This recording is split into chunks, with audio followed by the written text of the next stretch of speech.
नमस्कार. आजच्या या खास विश्लेषणात सर्वांचं खूप खूप स्वागत. सध्या महाराष्ट्रभरात एक वेगळं चित्र पाहायला मिळतंय. एकीकडे नागरिक विविध योजनांच्या पैशांची अगदी आतुरतेने वाट पाहत आहेत, तर दुसरीकडे अगदी अचानक राज्य सरकारने खर्चात कपात करण्याच्या मोठ्या उपाययोजना सुरू केल्या आहेत. आता हे दोन परस्पर विरोधी ट्रॅक्स एकाच वेळी कसे धावत आहेत, यामागे नक्की काय कारणं आहेत आणि त्याचे पुढे काय परिणाम होऊ शकतात, हेच आज आपण अतिशय सविस्तरपणे आणि सोप्या भाषेत समजून घेणार आहोत. चला तर मग लगेच सुरुवात करूया.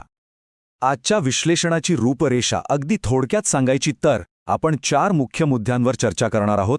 पहिला म्हणजे प्रलंबित योजनांची सद्यस्थिती, दुसरा जागतिक तणाव आणि त्याचा काटकसरीशी असलेला संबंध, तिसरा मुद्दा असेल महाराष्ट्राने घेतलेले कठोर आर्थिक निर्णय आणि चौथा संभाव्य आर्थिक संकटाची वाढती भीती. तर वळूया आपल्या पहिल्या विभागाकडे, प्रलंबित योजनांची स्थिती. आता इथे सध्याच्या योजनांच्या वितरणाची नेमकी आणि खरी परिस्थिती आपल्यासमोर आहे. बघा, लाडकी बहीण योजनेचा विचार केला तर मार्च महिन्याचा हप्ता तर मिळालाय, पण जानेवारी, फेब्रुवारी आणि एप्रिलचे हप्ते अद्यापही प्रलंबित आहेत. नमो शेतकरी योजनेचंही काहीसं असंच आहे. 8वा हप्ता जमा झालाय, मात्र 9व्या हप्त्याची नुसतीच प्रतीक्षा आहे. आणि यातला सर्वात कळीचा मुद्दा म्हणजे शेतकरी कर्जमाफी. 14 मे 2026 रोजी उच्चस्तरीय समितीची बैठक पार पडली, हे खरंय, पण त्याबाबतची अधिकृत घोषणा अजूनही झालेली नाही.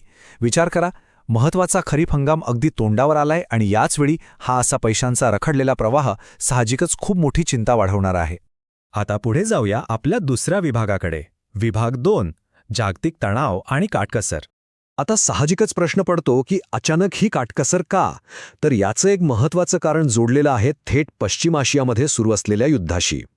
याच पार्श्वभूमीवर पंतप्रधानांनी काही अत्यंत महत्त्वाची आवाहने केली आहेत, जसे की पेट्रोल डिझेलचा अतिवापर टाळणे, परदेशातून येणाऱ्या पाम तेलाऐवजी आपल्याकडचं म्हणजे स्थानिक शेंगदाणा तेल वापरणे, सोन्याची खरेदी कमी करणे आणि अनावश्यक परदेशी दौरे टाळणे. आता हे सगळं कशासाठी? तर परदेशातून होणारी आयात कमी व्हावी आणि आपल्या देशाच्या परकीय चलनाचा साठा सुरक्षित राहावा म्हणून. थोडक्यात सांगायचं तर 7 समुद्रापार चाललेल्या युद्धाचे थेट पडसाद आता आपल्या रोजच्या जगण्यावर आणि स्वयंपाकघरापर्यंत येऊन पोचले आहेत. इथूनच आपला तिसरा विभाग सुरू होतो, विभाग 3, महाराष्ट्राचे कठोर आर्थिक निर्णय. राष्ट्रीय पातळीवरील ह्या आवाहनाला प्रतिसाद देत राज्य सरकारने अक्षरशः युद्ध पातळीवर खर्चात कपात करायला सुरुवात केली आहे. हे निर्णय किती कठोर आहेत हे खरोखरच पाहण्यासारखं आहे. सर्वात आधी दुबार गॅस कनेक्शन धडाधड रद्द केले जात आहेत आणि उज्ज्वला योजनेतील बोगस लाभार्थी शोधण्यासाठी अतिशय कडक पडताळणी सुरू आहे. एवढंच नाही तर शासकीय ताफ्यातील गाड्यांची संख्याही आक्रमकपणे कमी करण्याचे निर्देश दिले गेलेत. आणि रासायनिक खतांचं वितरण आता थेट ई-स्टॉक प्रणालीशी जोडले गेले, जेणेकरून इंधन आणि सबसिडीची कोणतीही गळती होऊ नये. प्रशासकीय खर्चावर नियंत्रण मिळवण्याचा हा प्रयत्न खूप वेगवान आणि लक्षवेधी आहे. पण ह्या सगळ्या घडामोडींमधली सर्वात रंजक आणि कदाचित थोडी आश्चर्यकारक गोष्ट कोणती असेल, तर ती म्हणजे ही काटकसर फक्त कागदावर किंवा खालच्या पातळीवर नाहीये, थेट राज्याचं नेतृत्वच यात उतरलंय. विचार करा, राज्याचे मुख्यमंत्री आपला भला मोठा अधिकृत ताफा बाजूला ठेवून चक्क एका बुलेट मोटरसायकलवरून प्रवास करताना दिसले.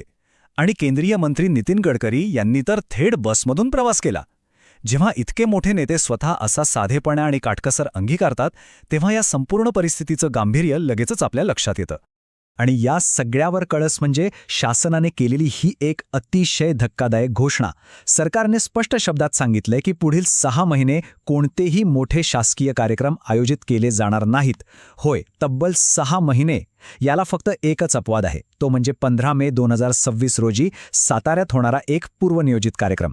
तिथे घरकुल योजनेच्या साधारण 20 ते 25 लाख लाभार्थ्यांना 10,000 कोटी रुपयांचं वाटप होणार आहे. पण त्या एका कार्यक्रमानंतर पुढचे 6 महिने पूर्णपणे शांतता असेल. मोठ्या कार्यक्रमांवर अशी सरसकट बंदी येणं हे नक्कीच भुवया उंचावणारं आणि विचार करायला लावणारं पाऊल आहे. आणि याच विचारांमधून सुरू होतो आपला चौथा आणि शेवटचा विभाग, आर्थिक संकटाची भीती. साहजिकच आहे, असे निर्णय पाहण्यानंतर प्रत्येकाच्या आणि विशेषतः आपल्या शेतकरी बांधवांच्या मनात एक मोठी धाकधूक निर्माण झाली आहे. खरीप हंगाम अगदी उंबरठ्यावर आहे. अशा वेळी पीक विमा योजनांचं पुढे काय होणार? कृषी अनुदाने वेळेवर मिळणार का? आणि त्या बहुचर्चित कृषी समृद्धी योजनेचं काय? सरकार ज्या वेगानं खर्चाला कात्री लावत आहे आणि कार्यक्रम रद्द करत आहे, ते पाहता लोकांच्या मनात एकच प्रश्न घुमतोय: खरोखरच राज्यावर एखादे मोठे आर्थिक संकट किंवा अघोषित आर्थिक आणीबाणी तर येत नाहीये ना?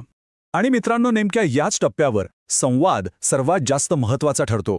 हे सगळं फक्त परकीय चलन वाचवण्यासाठी सुरू असलेलं नेहमीचं नियोजन आहे की खरोखरच राज्याची तिजोरी रिकामी होत चालली आहे, याबद्दलची स्पष्टता मिळणं आता अत्यंत गरजेचं झालंय. लोकांच्या मनातील ही भीती आणि रोज नव्याने पसरणाऱ्या अफवा थांबवायच्या असतील तर राज्याच्या मुख्यमंत्र्यांनी किंवा थेट पंतप्रधानांनी स्वतःहून पुढे येत जनतेशी पारदर्शक संवाद साधण्याची आता नितांत गरज निर्माण झाली आहे. कारण योग्य माहिती वेळेवर मिळाली नाही तर समाजात अस्वस्थता पसरायला वेळ लागत नाही.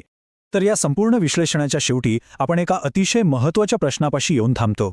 नागरिकांमध्ये रोज वाढत चाललेली ही धाकधूक शांत करण्यासाठी प्रशासनाकडून अधिकृत आणि स्पष्ट माहिती दिली जाईल का? अफवा आणि गैरसमजांनी वास्तवाची जागा घेण्याआधीच हा सुस्पष्ट संवाद साधला जाणं ही आता काळाची गरज बनली आहे. नेतृत्व वेळेवर समोर येऊन हा अस्वस्थतेचा धूर दूर करेल की सर्वसामान्यांची ही पैशांची आणि उत्तरांची प्रतीक्षा अशीच लांबत जाईल? काय वाटतं आपल्याला? यावर नक्की विचार करा.